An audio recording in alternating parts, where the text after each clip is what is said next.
혹시 이런 고민 해보신 적 있으신가요? 손발이 차가워서 잠들기 어렵거나 다리가 저리고 붓는 증상이 자주 나타나거나 아니면 운동을 하고 싶어도 몸이 따라주지 않아서 걱정이 되시는 분들 계실 텐데요. 오늘 정말 놀라운 사실 하나를 알려드리려고 합니다. 운동을 못하셔도 혈액순환을 개선할 수 있는 방법이 있다는 사실 알고 계셨나요? 실제로 WHO에서 발표한 최신 보고서에 따르면 전 세계 성인의 약 31%가 신체 활동 부족으로 혈액순환 장애를 겪고 있다고 합니다. 특히 우리나라 50대 이상 성인의 경우 이 비율이 더욱 높아서 약 40%에 달한다고 하는데요. 하지만 여기서 중요한 건 반드시 격렬한 운동을 해야만 혈액순환이 좋아지는 게 아니라는 점입니다. 제가 20년 넘게 시니어 건강 상담을 해오면서 만난 많은 분들이 이런 오해를 가지고 계셨는데요. 실제로는 일상생활 속에서 조금만 신경 쓰면 혈액순환을 크게 개선할 수 있는 방법들이 있습니다. 오늘 영상에서는 운동을 하지 않아도 혈액순환이 좋아지는 생활습관 3가지를 자세히 알려드릴 예정인데요. 첫 번째로는 온도 자극을 활용한 방법, 따뜻한 물 섭취와 족욕에 대해서 말씀드리겠습니다. 두 번째로는 호흡 습관과 간단한 스트레칭 방법, 그리고 세 번째로는 시니어분들이 실제로 실천하기 쉬운 맞춤형 루틴까지 소개해드리겠습니다.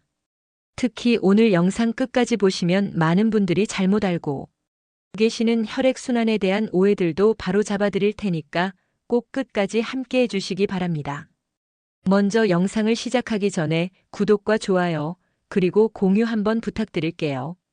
여러분의 작은 관심이 더 좋은 건강 정보를 만드는 큰 힘이 됩니다. 제가 최근에 상담했던 68세 박모님의 사례를 먼저 말씀드리고 시작하겠습니다. 박모님은 무릎이 안 좋아서 운동을 할 수 없는 상황이었는데요. 손발이 차갑고 다리가 자주 저려서 일상생활에 큰 불편을 겪고 계셨습니다. 그런데 제가 오늘 알려드릴 방법들을 꾸준히 적용하신 결과 단 2달 만에 혈압이 8mm 수은주만큼 떨어지고 손발 차가움 증상도 현저히 개선되셨다고 하시더라고요. 어떤 방법을 사용했을까요?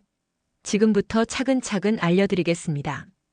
그럼 이제 본격적으로 첫 번째 방법인 온도 자극을 통한 혈액순환 개선법부터 살펴보겠습니다. 먼저 따뜻한 물 섭취에 대해서 말씀드릴게요. 여러분, 혹시 아침에 일어나자마자 차가운 물이나 커피부터 드시지는 않으신가요? 사실 이건 혈액순환에는 그리 좋지 않은 습관입니다. 클리블랜드 클리닉에서 발표한 2021년 연구 결과를 보면 따뜻한 물을 하루에 1.5리터에서 2리터 정도 꾸준히 섭취하면 혈관이 자연스럽게 확장되고 혈류량이 눈에 띄게 증가한다고 합니다. 왜 이런 현상이 일어나는지 좀 더 자세히 설명해 드릴게요. 우리 몸은 체온을 일정하게 유지하려는 항상성이라는 기능이 있습니다. 따뜻한 물이 몸에 들어오면 우리 몸은 이 온도를 균형 맞추기 위해서 혈관을 확장시킵니다. 특히 말초혈관, 즉 손끝이나 발끝의 작은 혈관들이 넓어지면서 혈액이 더 원활하게 흐르게 되는 거죠. 이때 중요한 건 물의 온도인데요. 너무 뜨거우면 오히려 부담이 되고 너무 미지근하면 효과가 떨어집니다.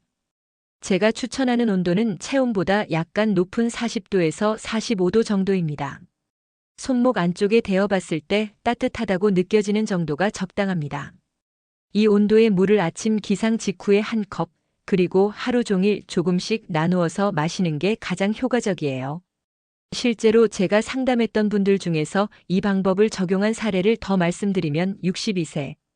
김모님의 경우 평소에 손발이 차가워서 겨울철에 특히 고생하셨는데요. 따뜻한 물 섭취 습관을 기른 지 한 달 후부터는 손끝 온도가 평균 2도 정도 올라갔다고 하시더라고요. 또 다른 분은 70세 이모님인데 이분은 혈압약을 드시고 계셨음에도 불구하고 혈압이 불안정했는데 따뜻한 물 섭취를 꾸준히 하신 후에는 수축기 혈압이 평균 10mm 수은주 정도 안정화되셨습니다. 그런데 여기서 주의하실 점이 있어요. 신장 질환이 있으신 분들은 수분 섭취량을 늘리기 전에 반드시 담당 의사와 상의하셔야 합니다. 또한 심장 질환으로 이뇨제를 복용하고 계신 분들도 마찬가지로 의료진과 상담 후에 적용하시기 바랍니다. 이제 따뜻한 물 섭취와 함께 병행하면 더욱 효과적인 족욕에 대해서 말씀드리겠습니다. 족욕이라고 하면 단순히 발을 따뜻한 물에 담그는 것이라고 생각하시는 분들이 많은데요. 사실 조격에는 과학적인 원리가 있습니다. 펍메드에 게재된 2018년도 연구 논문을 보면 발을 40도 정도의 물에 15분 정도 담그는 조격을 했을 때 하지, 즉 다리 쪽 혈류 속도가 평균 20%나 향상된다고 보고되어 있습니다. 이게 왜 가능한지 설명해 드릴게요. 우리 발에는 정말 많은 혈관과 신경이 집중되어 있습니다. 특히 발바닥에는 모세혈관이 촘촘히 분포되어 있어서 이곳에 온열 자극을 주면 전신의 혈액순환에 영향을 미치게 됩니다. 따뜻한 물에 발을 담그면 혈관이 확장되고 이로 인해 정체되어 있던 혈액이 심장으로 돌아가는 속도가 빨라집니다. 더 놀라운 건 조격이 고혈압 환자분들에게도 도움이 된다는 점입니다.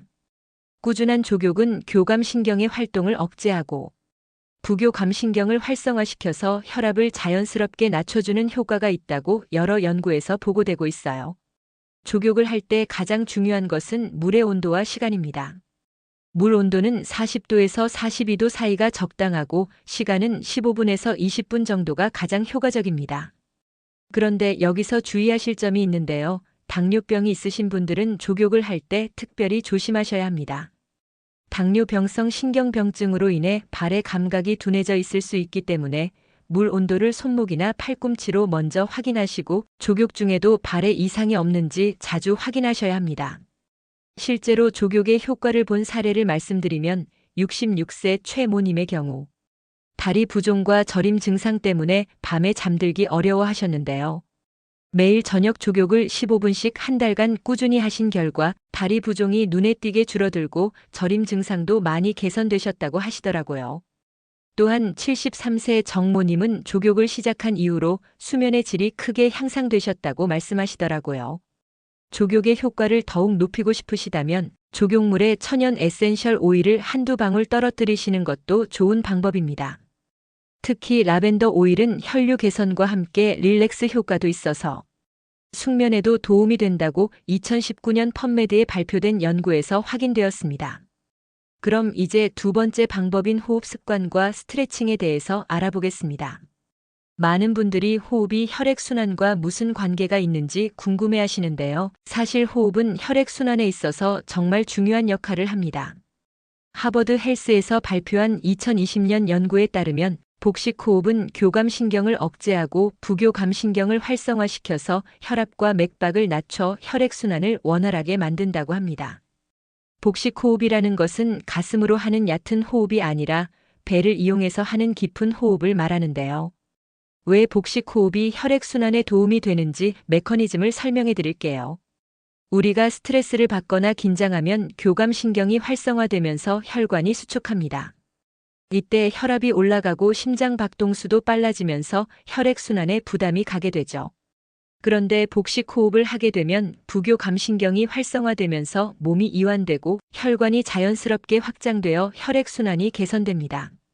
프런티어스 인 피지올로지에 게재된 2019년 연구를 보면 하루에 단 5분의 심호흡만으로도 말초 혈류량이 15%나 증가했다는 놀라운 결과가 나와 있습니다. 이 정도면 정말 간단한 방법으로 큰 효과를 볼 수 있다는 얘기죠. 올바른 복식 호흡 방법을 단계별로 알려드리겠습니다. 먼저 편안한 자세로 앉거나 누우시고 한 손은 가슴에, 다른 한 손은 배에 올려주세요. 코로 천천히 숨을 들이마시면서 가슴에 올린 손은 거의 움직이지 않게 하고 배에 올린 손이 위로 올라가도록 합니다. 이때 4초 정도에 걸쳐서 천천히 들이마시는 게 좋습니다. 그 다음 잠깐 숨을 멈추고 입으로 천천히 숨을 내쉽니다. 이때는 6초 정도에 걸쳐서 후 소리를 내면서 내쉬시면 됩니다. 배에 올린 손이 아래로 내려가는 것을 느끼시면서 완전히 숨을 내쉬세요. 이 과정을 5분에서 10분 정도 반복하시면 됩니다. 처음에는 어색하실 수 있는데 며칠만 연습하시면 자연스럽게 할 수 있게 됩니다. 특히 아침에 일어나서 하거나 잠들기 전에 하시면 효과가 더욱 좋습니다. 실제로 이 방법을 적용한 사례를 말씀드리면 59세 박모님의 경우 평소에 혈압이 높아서 걱정이 많으셨는데요. 매일 아침 10분씩 복식 호흡을 하신 지 한 달 후부터는 수축기 혈압이 평균 12mm, 수은주 정도 떨어지셨다고 하더라고요. 또한 71세 강모님은 복식 호흡을 시작한 후에 손끝의 온도가 올라가고 손발 저림 증상이 많이 개선되셨다고 말씀하시더라고요. 호흡법과 함께 병행하면 더욱 효과적인 것이 바로 가벼운 스트레칭입니다. 여기서 말하는 스트레칭은 격렬한 운동이 아니라 정말 간단한 동작들을 말하는 건데요. 가벼운 스트레칭은 혈관 내피 기능을 개선하고 혈전 예방에도 도움이 된다고 여러 연구에서 확인되었습니다. 특히 시니어분들에게 추천하는 스트레칭은 목과 어깨 돌리기, 발목 돌리기, 그리고 허리 비틀기 정도입니다. 이런 간단한 동작들만으로도 전신의 혈액순환을 촉진할 수 있어요. 목과 어깨 스트레칭부터 설명드리겠습니다. 먼저 편안히 앉은 상태에서 목을 천천히 오른쪽으로 돌리고 5초간 유지합니다. 그 다음 왼쪽으로 돌리고 5초간 유지하세요. 이때 절대 무리하지 마시고 편안한 범위 내에서만 하시면 됩니다. 어깨는 앞으로 5번, 뒤로 5번 천천히 돌려주시면 됩니다. 발목 스트레칭은 앉은 상태에서 다리를 쭉 뻗고 발목을 시계 방향으로 10번, 반시계 방향으로 10번 돌려주시면 됩니다. 이 동작은 특히 다리 혈액순환에 도움이 되고 오래 앉아 계시는 분들에게 특히 좋습니다. 허리 비틀기는 의자에 앉은 상태에서 상체만 천천히 오른쪽으로 돌리고 5초간 유지한 다음 왼쪽으로 돌리고 5초간 유지하시면 됩니다. 이때도 무리하지 마시고 자연스럽게 돌아가는 범위까지만 하세요. 이런 스트레칭들은 하루에 3번 정도, 한 번에 5분 정도만 해주셔도 충분히 효과를 볼 수 있습니다. 특히 오래 앉아 계신 후에 하시거나 TV 보시면서 하시면 부담 없이 할 수 있어요. 그런데 여기서 중요한 주의사항이 있습니다. 호흡법을 처음 하실 때 간혹 어지러움을 느끼시는 분들이 계세요. 이런 경우에는 즉시 중단하시고 평상시 호흡으로 돌아가세요. 또한 심한 어지러움이나 가슴 답답함이 지속된다면 반드시 의료진과 상의하시기 바랍니다. 이제 세 번째로 혈액순환을 방해하는 잘못된 생활 습관들에 대해서 말씀드리겠습니다. 아무리 좋은 방법들을 실천하셔도 잘못된 습관이 있다면 효과가 떨어질 수 있거든요. 먼저 가장 주의하셔야 할 것이 카페인 과다 섭취입니다. 메이오 클리닉에서 발표한 2022년 자료에 따르면 하루에 카페인을 400mg 이상 섭취하면 혈관이 수축되고 혈압이 상승한다고 합니다. 커피 한 잔에 보통 80mg에서 100mg의 카페인이 들어있으니까 하루에 커피 4잔 이상 드시면 과다 섭취에 해당합니다. 특히 시니어분들은 카페인 대사 능력이 젊은 사람들보다 떨어지기 때문에 같은 양을 섭취해도 더 오랫동안 영향을 받게 됩니다. 그래서 가능하면 하루에 커피는 2잔 이내로 제한하시고 오후 2시 이후에는 드시지 않는 것이 좋습니다. 또 하나 중요한 것이 장시간 같은 자세로 있는 것입니다. CDC에서 발표한 2021년 보고서를 보면 3시간 이상 계속 앉아 있으면 하지. 정맥에 혈액이 고여서 혈액순환에 방해가 된다고 합니다. 특히 다리를 꼬고 앉는 습관은 더욱 문제가 되는데요. 이렇게 하면 혈관이 압박을 받아서 혈액순환이 더욱 악화됩니다. 해결 방법은 간단합니다. 1시간마다 한 번씩은 자리에서 일어나서 2분에서 3분 정도 제자리 걷기를 해주시면 됩니다. 아니면 앉은 자리에서 발목을 돌리거나 종아리 마사지를 해주시는 것만으로도 도움이 됩니다. 세 번째로 주의하실 것은 흡연입니다. 아메리칸 하트 어소시에이션에서 발표한 2020년 연구에 따르면 흡연은 말초혈관을 손상시키고 동맥 경화의 위험을 크게 증가시킨다고 합니다. 담배에 들어있는 니코틴은 혈관을 수축시키고 일산화탄소는 혈액의 산소 운반 능력을 떨어뜨립니다. 특히 시니어분들의 경우 이미 혈관의 탄력성이 떨어진 상태이기 때문에 흡연으로 인한 혈관 손상이 더욱 심각할 수 있습니다. 금연이 어려우시다면 점진적으로 줄여나가시되 반드시 금연 상담을 받으시기를 권합니다.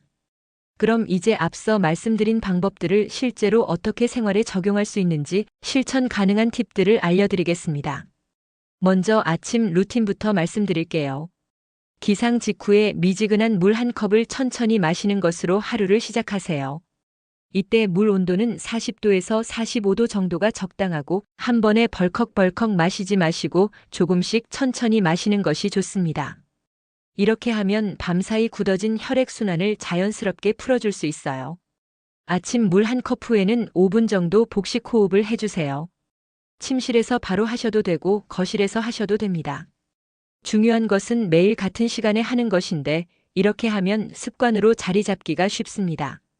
점심시간에는 식사 후 30분 정도 지나서 가벼운 스트레칭을 5분 정도 해주세요. 직장에 계신 분들은 사무실에서도 할 수 있는 목, 어깨, 발목 스트레칭 정도만 하셔도 충분합니다.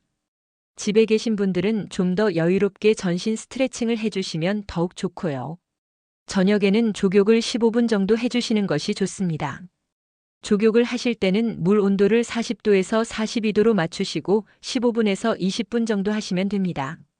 이때 라벤더 오일을 한 방울 떨어뜨리시면 혈류 개선과 함께 숙면에도 도움이 됩니다. 족욕을 하시면서 복식 호흡을 함께 하시면 효과가 더욱 좋습니다. 따뜻한 물에 발을 담그고 편안한 자세로 심호흡을 하시면 하루 종일 쌓인 스트레스도 해소되고 혈액순환도 개선되는 일석이조의 효과를 볼 수 있어요. 실제로 이런 루틴을 적용한 성공 사례를 하나 더 말씀드리면 65세 윤모님의 경우 위와 같은 생활 습관을 8주간 꾸준히 실천하신 결과 혈압이 8mm 수은주 정도 떨어지고 혈류 속도도 12%나 개선되셨다고 합니다. 이는 펍메드에 게재된 2020년 연구에서도 확인된 결과인데 65세 이상 노인분들을 대상으로 한 임상시험에서도 비슷한 결과가 나타났습니다. 여기서 중요한 핵심 주의사항들을 말씀드리겠습니다. 먼저 당뇨병이 있으신 분들은 족욕을 하실 때 각별히 주의하셔야 합니다. 당뇨병성 신경병증으로 인해 발의 감각이 둔해져 있을 수 있기 때문에 물 온도를 손목이나 팔꿈치로 먼저 확인하시고 족욕 중에도 발에 상처나 화상이 생기지 않았는지 자주 확인하셔야 합니다. 신부전이 있으신 분들은 수분 섭취량을 늘리실 때 주의가 필요합니다.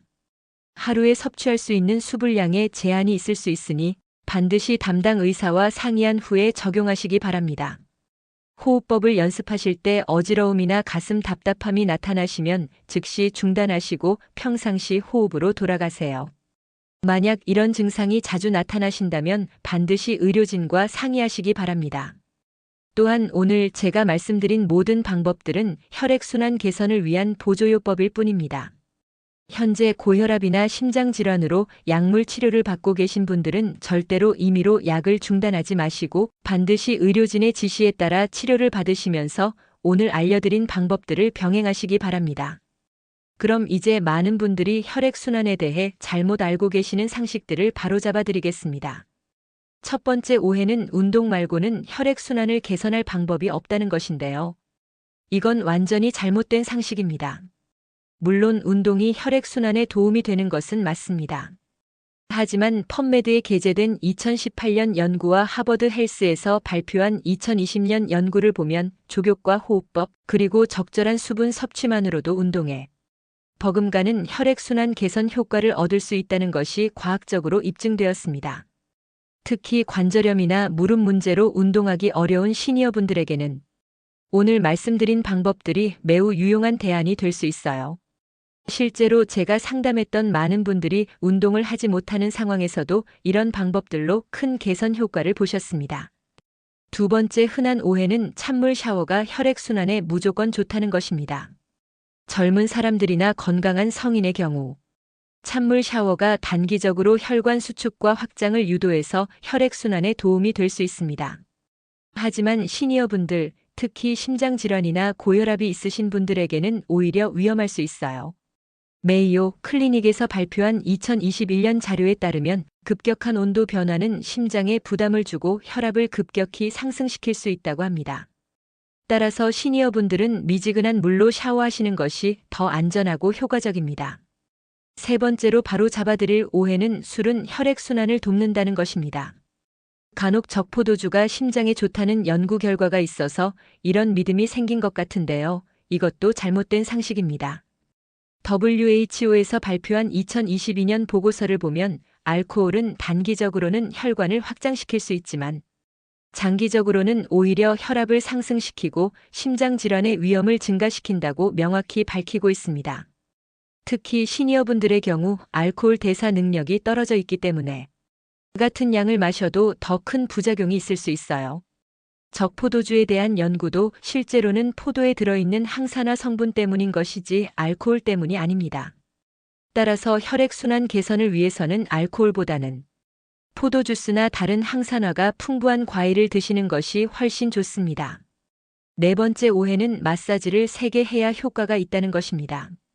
많은 분들이 마사지를 받을 때 아프도록 세게 해야 혈액순환에 도움이 된다고 생각하시는데 이것도 잘못된 생각입니다. 시니어분들의 경우 피부가 얇아지고 혈관이 약해져 있기 때문에 너무 강한 마사지는 오히려 혈관 손상이나 멍을 유발할 수 있습니다. 가벼운 압력으로 부드럽게 하는 마사지가 혈액순환 개선에는 더욱 효과적이에요. 다섯 번째로 혈액순환이 안 되면 무조건 몸을 따뜻하게 해야 한다는 오해도 있습니다.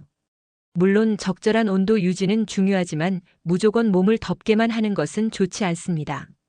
실내 온도가 너무 높으면 오히려 혈관이 과도하게 확장되어 혈압이 떨어질 수 있고 이로 인해 현기증이나 어지러움을 느낄 수 있어요. 적정 실내 온도인 20도에서 24도 정도를 유지하시면서 국소적으로 족욕이나 온찜질을 하시는 것이 가장 효과적입니다. 여섯 번째 오해는 혈액순환 개선 효과를 바로 느낄 수 있다는 것입니다. TV 광고나 인터넷에서 즉시 효과를 볼 수 있다고 하는 경우가 많은데 실제로는 그렇지 않습니다. 혈액순환 개선은 점진적인 과정입니다. 오늘 제가 알려드린 방법들도 최소 2주에서 4주 정도는 꾸준히 하셔야 명확한 효과를 느끼실 수 있어요. 단기간에 극적인 변화를 기대하시면 실망하실 수 있으니 인내심을 갖고 꾸준히 실천하시는 것이 중요합니다. 일곱 번째로 혈액순환이 좋아지면 모든 건강 문제가 해결된다는 과도한 기대도 바로잡아 드려야겠습니다. 혈액순환 개선은 분명히 건강에 도움이 되지만 만병통치약은 아닙니다. 당뇨병, 고혈압, 심장질환 등은 복합적인 원인으로 발생하는 질환들이기 때문에 혈액순환 개선만으로는 완전한 치료가 어렵습니다. 따라서 기존의 치료를 받으시면서 보조적으로 오늘 알려드린 방법들을 병행하시는 것이 가장 바람직합니다. 마지막으로 나이가 들면 혈액순환 악화는 어쩔 수 없다는 체념적인 생각도 바꾸셨으면 좋겠습니다. 물론 나이가 들면서 혈관의 탄력성이 떨어지는 것은 자연스러운 현상이지만 적절한 관리를 통해 충분히 개선할 수 있습니다. 실제로 제가 상담했던 80세가 넘으신 분들 중에서도 꾸준한 관리를 통해 혈액순환이 크게 개선된 사례들이 많이 있어요. 나이는 핑계가 될 수 없고 지금이라도 시작하시면 분명히 좋은 결과를 얻으실 수 있습니다. 그럼 이제 오늘 영상의 핵심 내용들을 정리해 드리겠습니다. 첫 번째로 온도 자극을 활용한 혈액순환 개선법입니다. 하루에 1.5리터에서 2리터의 따뜻한 물을 나누어 마시고 매일 저녁 40도 정도의 물에서 15분간 족욕을 하시면 혈관이 확장되고 혈류량이 현저히 증가합니다. 클리블랜드 클리닉과 펀메드의 연구 결과가 이를 뒷받침하고 있어요. 두 번째로 호흡 습관과 스트레칭입니다. 하루 5분에서 10분의 복식 호흡은 교감신경을 억제하고 혈압을 낮춰서 전신의 혈액순환을 개선합니다. 여기에 목, 어깨, 발목의 간단한 스트레칭을 병행하시면 효과가 더욱 좋습니다. 세 번째로 잘못된 생활 습관을 개선하는 것입니다. 카페인 과다 섭취, 장시간 같은 자세 유지, 흡연 등은 혈액순환을 방해하는 주요 요인들이니까 반드시 피하시거나 개선하셔야 합니다. 네 번째로 시니어 맞춤 루틴을 만드시는 것입니다. 아침에 따뜻한 물 한 컵과 복식 호흡으로 시작해서 점심 후 가벼운 스트레칭, 저녁에 족욕으로 마무리하는 일상 루틴을 만드시면 무리 없이 꾸준히 실천하실 수 있습니다. 이런 방법들을 8주 정도 꾸준히 실천하시면 혈압이 평균 8mm 수은주 정도 개선되고 혈류 속도도 12% 정도 향상되는 것을 기대하실 수 있습니다. 이는 실제 임상 연구에서 확인된 결과이니까 충분히 믿고 실천하셔도 됩니다. 하지만 무엇보다 중요한 것은 안전입니다. 당뇨병, 신장질환, 심장질환이 있으신 분들은 반드시 담당 의사와 상의하신 후에 적용하시고 몸에 이상 신호가 나타나면 즉시 중단하시기 바랍니다. 오늘 말씀드린 방법들은 어디까지나 보조요법이며 기존 치료를 대체할 수는 없다는 점도 꼭 기억해 주세요. 마지막으로 당부드리고 싶은 말씀은 혈액순환 개선은 하루아침에 이루어지는 것이 아니라는 점입니다. 최소 2주에서 4주 정도는 꾸준히 실천하셔야 명확한 효과를 느끼실 수 있어요. 조급해하지 마시고 인내심을 갖고 꾸준히 실천하시는 것이 가장 중요합니다. 오늘 배우신 작은 습관들이 여러분의 혈액순환을 지켜주고 더 나아가 건강한 노년을 만들어 드릴 거라고 확신합니다. 지금까지 행복한 습관 TV였고요. 더 좋은 건강 정보로 찾아뵐게요. 구독과 좋아요, 그리고 알림 설정까지 꼭 부탁드리고요. 댓글로 여러분의 경험이나 궁금한 점들을 공유해 주시면 더욱 도움이 되는 영상을 만들 수 있을 것 같습니다. 다음 영상에서는 면역력 강화에 도움이 되는 생활 습관들에 대해서 알려드릴 예정이니까 기대해 주세요. 오늘도 건강하고 행복한 하루 보내시고 작은 습관의 변화로 큰 건강의 기쁨을 얻으시길 바랍니다. 감사합니다.